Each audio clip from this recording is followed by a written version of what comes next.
eu l'idée folle et on s'est lancé le défi de présenter le guépard en course et de permettre aux visiteurs de voir le guépard courir jusqu'à sa vitesse de pointe. C'est un entraînement qui répond à deux objectifs principaux qui sont le bien-être animal, puisque à travers cet entraînement, on maintient l'instinct naturel du guépard. Un second objectif de pédagogie, puisque effectivement le zoo étant un endroit très visité, on se doit de faire de la pédagogie vis-à-vis du public et de les sensibiliser aux menaces qui pèsent à la fois sur cette espèce, mais aussi d'une manière générale sur la biodiversité qui nous entoure. Bonjour Charlotte de African Safari, Plaisance-des-Touches. Comment s'est passé votre premier contact avec les guépards, puisque maintenant vous en parlez si bien? Alors déjà il faut du temps pour justement apprendre à les connaître, à les reconnaître aussi, parce que vous pouvez voir qu'ils se ressemblent quand même beaucoup, oui. Voir un petit peu comment ils sont à l'aise justement face à l'homme, alors toujours en contact protégé bien évidemment, et du coup voir un petit peu comment ils se comportent lorsqu'on est devant eux, et après petit à petit on va leur proposer de venir vers nous un peu plus près pour venir chercher un petit morceau de viande, toujours en contact protégé, et du coup petit à petit ils prennent cette habitude, ils nous font confiance, et du coup on peut aller un petit peu plus loin du coup dans l'entraînement, que ce soit médical ou la course. Mais vous parlez contact protégé, Contact protégé, ça veut dire qu'on va être toujours à l'extérieur de leur espace, que ce soit du coup dans leur bâtiment à l'intérieur où ils ont du coup l'horloge adaptée pour eux, etc. Vous avez des grilles bien évidemment, nous on va être justement derrière ces grilles, et au niveau de leur espace extérieur, on sera toujours en hauteur, on sera toujours au niveau de l'espace soit des visiteurs, soit côté coulisses, mais du coup toujours protégé. Est-ce qu'ils peuvent vous sentir ? Alors oui, ils peuvent nous sentir, mais c'est pas tellement ce qu'il y a de plus développé chez eux, ça va être surtout la vue. Et l'ouïe également. Donc ils vont nous reconnaître, donc ils savent très bien reconnaître un soigneur d'un autre, et aussi au son de la voix. Donc nous on utilise quelques mots justement pour les appeler, etc. Et du coup ces mots-là, ils les ont très bien assimilés, quoi. On s'était vu il y a quelques années de cela avec les otaries, mais pour prendre connaissance avec les guépards, c'est une autre espèce. Avez-vous eu une formation peut-être ?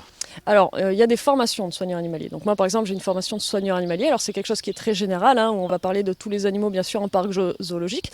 On va aussi avoir des petites formations, du coup, sur l'entraînement avec les animaux.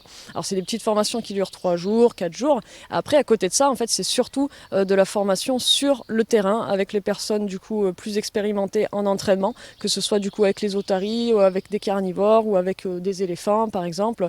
Voilà, donc on se forme. Ce leurre là qui ressemble à une sorte de petit oiseau, il va à une vitesse phénoménale aussi lui.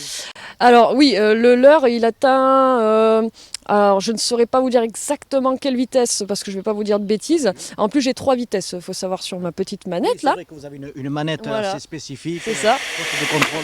C'est ça. Et du coup sur cette manette j'ai 3 vitesses, j'en ai une petite, une moyenne, une grande, ce qui me permet un petit peu de les titiller, de les stimuler. Et en plus surtout au début pour justement qu'ils appréhendent justement ce leurre, les désensibiliser, c'est bien d'avoir ce système de 3 vitesses assez différentes, quoi. Sont-ils capables d'abîmer le leurre ?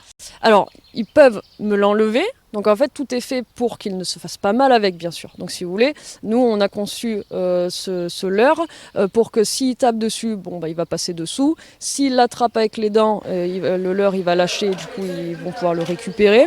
Donc oui, bien sûr, c'est arrivé plus d'une fois qu'ils partent avec le leurre. En tout cas, merci Charlotte. Eh bien, merci à vous.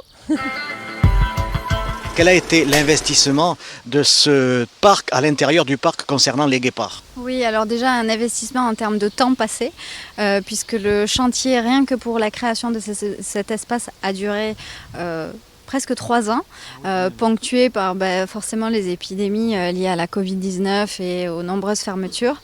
Et ensuite, un investissement aussi financier, dont aujourd'hui les chiffres, je vous avoue, m'échappent un petit peu. Mais effectivement, un investissement financier qui, on espère, va permettre de faire venir du monde en plus. Alors finalement, l'idée qui a germé, ce n'était pas finalement grâce ou malheureusement au Covid, non, c'était bien avant. Ce projet est né est lié à plusieurs années de réflexion. On a commencé à se renseigner avec des thèses en 2013, ensuite on a commencé à solliciter la préfecture en 2016. Donc effectivement, ça a fait l'objet de nombreuses années de réflexion, et ce projet n'est pas du tout lié aux fermetures liées à la Covid. C'est vraiment dans un objectif à la fois de bien-être animal et de pédagogie qui répond à des ambitions de l'entreprise présente depuis de nombreuses années aussi.